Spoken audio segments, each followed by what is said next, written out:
आपसे एक प्रश्न पूछता हूँ, दुनिया की सबसे महंगी जमीन कहाँ बिकी? लंदन में, पेरिस में, न्यूयॉर्क में? उत्तर है भारत के पंजाब राज्य में, जहाँ मुगलों के दीवान टोडरमल जी जैन ने मुगलों से ही सिखों के 10वें गुरु गोविंद सिंह जी के लिए 4 गज भूमि 780 किलो सोना 780 किलो सोना मतलब 400 करोड़ रुपए में खरीदी। घटना हजारों वर्ष पुरानी नहीं, कुछ ही समय पहले की है। जब गुरु गोविंद सिंह जी के परिवार पर संकट आया तो एक जैन व्यक्ति ने असाधारण मानवता दिखाते हुए गुरु गोविंद सिंह जी के लिए अपना सब कुछ त्याग दिया। और त्यागने के बाद गुरु साहिब से क्या कहा, दीवान टोडरमल जी जैन के वो शब्द आपको रुला देंगे। इस अद्भुत मानवता ने दीवान टोडरमल जी जैन को सिखों के इतिहास में अमर कर दिया। लेकिन उस समय गुरु साहिब के परिवार पर ऐसा क्या संकट आया कि टोडरमल जी जैन ने जैन होते हुए अपना सब कुछ मानवता के लिए न्यौछावर कर दिया? क्यों उन्होंने मुगलों से 4 गज भूमि 400 करोड़ में खरीदी थी? पूरा जानने के लिए इस वीडियो को अंत तक देखते रहें। तो चलिए इस वीडियो में आगे बढ़ते हैं। सिखों के 10वें गुरु गोविंद सिंह जी का परिवार आनंदपुर साहिब त्यागने के बाद सरसा नदी के किनारे बिछड़ गया। गुरु गोविंद सिंह अलग हो गए और उनकी माता गुजरी माता सहित दोनों बेटे बाबा जोरावर सिंह व बाबा फतेह सिंह अलग हो गए। उस समय उनके दोनों साहिबजादों की उम्र मात्र 9 वर्ष व 6 वर्ष थी। गुरु साहिब से बिछड़ने के बाद माता गुजरी व दोनों साहिबजादों को उनका नौकर गंगू अपने गांव ले गया। गंगू ने सरहिंद के मुगल फौजदार वजीर खां से इनाम लेने के लालच में सारी खबर उसे बता दी। इसके चलते साहिबजादों को बंदी बनाकर सरहिंद फौजदार नवाब वजीर खां की कचहरी में पेश किया गया। नवाब ने उन पर इस्लाम कबूल करने का जोर बनाया, लेकिन गुरु गोविंद सिंह जी के छोटे साहिबजादे बाबा जोरावर सिंह व बाबा फतेह सिंह ने इस्लाम नहीं कबूलते हुए शहीद होना ठीक समझा। तो मुगल फौजदार नवाब वजीर खान ने साहिबजादों को जीवित ही दीवार में चिनवा दिया। जब माता गुजरी को इस दुखद घटना का पता चला तो वे इस सदमे को झेल न पाई और उनकी भी मृत्यु हो गई। माता गुजरी व दोनों साहिबजादों के पार्थिव शरीर के दाह संस्कार करने के लिए वहाँ कोई नहीं था। गुरु परिवार पर इतने संकट के बावजूद हर किसी ने मुगलों के डर से स्वयं को पीछे हटा लिया। तब जैन रत्न टोडरमल जी जैन ने अपना फर्ज निभाते हुए गुरु साहिब के प्रति जो वफादारी निभाई उसने उन्हें सिख इतिहास में अमर कर दिया। दीवान टोडरमल जी जैन धर्म में बड़ी आस्था रखते थे। उन्होंने वजीर खां से साहिबजादों के पार्थिव शरीर की मांग की और वह भूमि जहां वे शहीद हुए वहीं पर उनकी अंत्येष्टि करने की इच्छा प्रकट की। वजीर खां ने धृष्टता दिखाते हुए भूमि देने के लिए एक अटपटी और अनुचित मांग रखी। उसने मांग रखी कि इस भूमि पर सोने की मोहरें बिछाने पर जितनी मोहरें आएंगी वही इस भूमि का दाम होगा। दीवान टोडरमल ने अपने सब भंडार खाली करके जब मोहरें भूमि पर बिछानी शुरू की तो वजीर खान ने धृष्टता की पराकाष्ठा पार करते हुए कहा कि मोहरें बिछाकर नहीं बल्कि खड़ी करके वर्टिकली रखी जाएं, ताकि अधिक से अधिक मोहरें वसूली जा सकें। खैर, दीवान साहब ने अपना सब कुछ बेच बाच कर और मोहरें इकट्ठी की और 78,000 सोने की मोहरें देकर 4 गज भूमि को खरीदा, ताकि गुरुजी के साहिबजादों का अंतिम संस्कार वहां किया जा सके।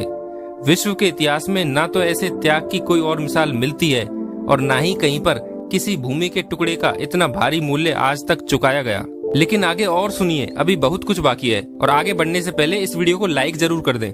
इसके बाद टोडरमल जी को वजीर खां के क्रोध का खामियाजा भुगतना पड़ा और उन्हें व उनके परिवार को उसी समय उनकी भव्य हवेली छोड़नी पड़ी और उन्हें गुमनामी में रहने के लिए पंजाब में ही कहीं छोड़ दिया गया। जब बाद में गुरु गोविंद सिंह जी को इस बारे में पता चला तो उन्होंने दीवान टोडरमल से कृतज्ञता प्रकट की और उनसे कहा कि वे उनके त्याग से बहुत प्रभावित हैं तथा उनसे इस त्याग के बदले में कुछ मांगने को कहा। जरा सोचिए, दीवान टोडरमल ने क्या मांगा होगा गुरुजी से। दीवान जी ने गुरुजी से क्या मांगा उसकी कल्पना करना भी असंभव है। दीवान टोडरमल जी ने गुरु साहिब से कहा कि यदि कुछ देना ही चाहते हैं तो कुछ ऐसा कर दीजिए कि मेरे घर पे कोई पुत्र न जन्म ले और मेरी वंशावली वहीं मेरे साथ ही समाप्त हो जाए। क्या यह सुनकर आप आश्चर्यचकित रह गए? इस अप्रत्याशित मांग पर गुरुजी सहित वहां उपस्थित सब लोग भी हक्के बक्के रह गए थे। गुरुजी ने दीवान जी से इस अद्भुत मांग का कारण पूछा तो दीवान जी का उत्तर ऐसा था जो रोंगटे खड़े कर दे। दीवान टोडरमल ने उत्तर दिया कि गुरुजी, यह जो भूमि इतना महंगा दाम देकर खरीदी गई और आपके चरणों में न्यौछावर की गई, मैं नहीं चाहता कि कल को मेरे वंश आने वाली नस्लों में से कोई कहे कि यह भूमि मेरे पुरखों ने खरीदी थी। यह थी निस्वार्थ त्याग और भक्ति की आज तक की सबसे बड़ी मिसाल। आज किसी धार्मिक स्थल पर 4 ईंट लगवाने पर भी लोग अपने नाम की पट्टी पहले लगवाते हैं। एक पंखा तक लगवाने पर उसके पंखड़ियों पर अपने नाम छपवाते हैं। इस पूरी घटना से यह पता चलता है कि जैन समाज अपने से अन्य धर्म और धार्मिकों के प्रति कितनी उदार दृष्टि रखता आया है। जैनों द्वारा इस प्रकार की धार्मिक सहिष्णुता के हजारों किस्से हैं। आज सिर्फ आवश्यकता है उन महान किस्सों व कार्यों को उजागर करने की।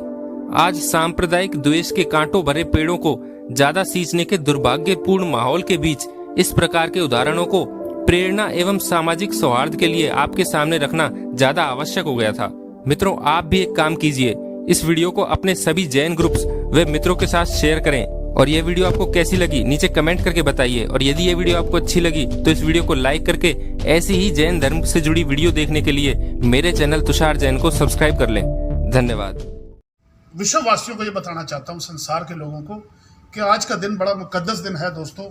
आज के दिन गुरु गोबिंद सिंह जी के 2 बेटों, 7 साल के और 9 साल के बेटों को सरहंद में जब फतेहगढ़ साहब में दीवारों पर शहीद किया गया साम्राज्य की ओर से, मुगल साम्राज्य की ओर से, जब उन बच्चों की शहीदी हो गई, मैं जैन समाज का कर्जदार हूँ अपनी तरफ से, अपने समाज की ओर से जब शहीदी हो गई तो संस्कार, अंतिम संस्कार करने के लिए जगह के लिए बड़ा एक अटपटा सवाल रख दिया गया कि यहाँ पर जगह उस हिसाब से दी जाएगी, सोने के सिक्के, स्वर्ण मुद्राएं खड़ी करके बिछाई जाएंगी तो वो जगह दी जाएगी। तो वो जो अंतिम संस्कार हुआ हमारे उन बच्चों का, हमारे साहिबजादों का, वो टोडरमल जैन जी थे जिनकी बदौलत वो जगह खरीदी गई।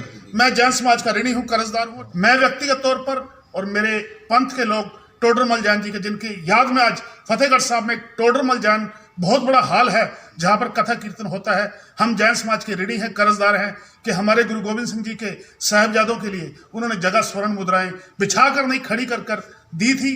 We are very grateful to Jain समाज।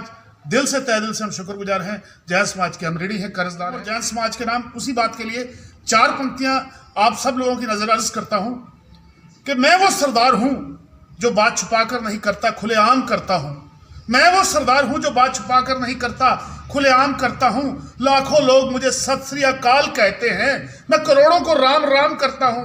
पर साहिब टोडरमल जैन जी और जैन समाज का मैं कर्जदार हूं, क्योंकि साहिबजादों के लिए उन्होंने अंतिम संस्कार के लिए जो जगह लेकर दी, मैं इसलिए जैन समाज को झुककर प्रणाम करता हूं, झुककर सलाम करता हूं, झुककर प्रणाम करता हूं, झुककर सलाम करता हूं। आज के इस मुकद्दस दिन पर छोटे साहिबजादों जोरावर सिंह और फतेह सिंह को मैं नमन करता हूं और आप सबको नमन करता हूं, जैन समाज के लोगों को, जिनकी बदौलत हमारे उन गुरु के लाडलों का अंतिम संस्कार हुआ।